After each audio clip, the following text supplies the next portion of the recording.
আজকে বর্তমান দেখা যায় আমরা ইবাদত করি ঠিকই, কিন্তু ইবাদতটা আল্লাহ তাআলা সন্তুষ্ট অর্জনের জন্য হয় না, মানুষকে দেখানোর জন্য হয়। তো মানুষকে দেখানোর জন্য কেউ যদি আমল করে, আল্লাহ তাআলা বিন্দু পরিমাণ কি করবেন না, কবুল করবেন না। এবং কেউ যদি মানুষকে দেখানোর উদ্দেশ্যে কেউ যদি আমল যদি করে, যে কোনো কাজ করে, যে আমলটাই করবে আমলটাই বরবাদ হয়ে যাবে। সূরাতুল জুমার আল্লাহ তাআলা বলেন, লা ইন আশরাকতা লা ইয়াহবাতান্না আমালুকা। এখানে কয়েকটা শব্দ ব্যবহার হয়েছে।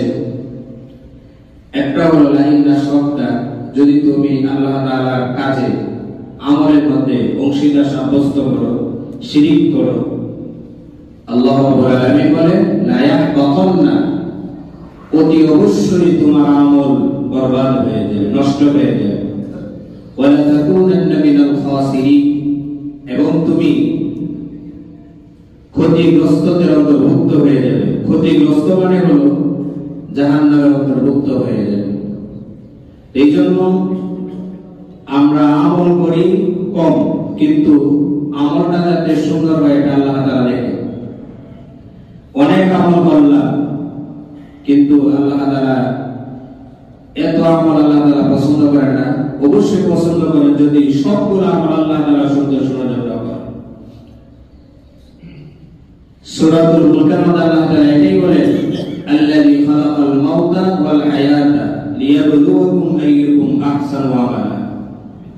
তিনি হলেন ওই সত্তা যিনি জীবন এবং মৃত্যু সৃষ্টি করেছেন তোমাদেরকে পরীক্ষা করার জন্য, এবং তিনি পরীক্ষা করবেন তোমাদের মধ্যে করবে আমলে কার আমলটা সবচেয়ে সুন্দর, এটা আল্লাহ তাআলা দেখেন। আমরা নামাজ পড়ি, কত রাকাত, কত শত রাকাত নামাজ পড়লাম, এটা আল্লাহ তাআলা দেখবেন না। আল্লাহ তাআলা এটা দেখবেন যে কার নামাজটা সবচেয়ে সুন্দর হয়েছে।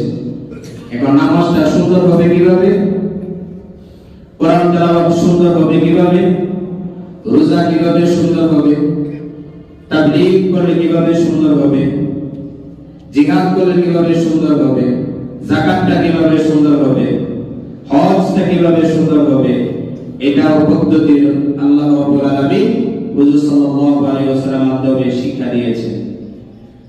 আমি আমার মত করে সুন্দর করে আমল করলে হবে না। হবে কি, যেমন ওযুর ফরজ কয়টি বলেন সবাই? ওযুর ফরজ হলো 4টা। আল্লাহ তাআলা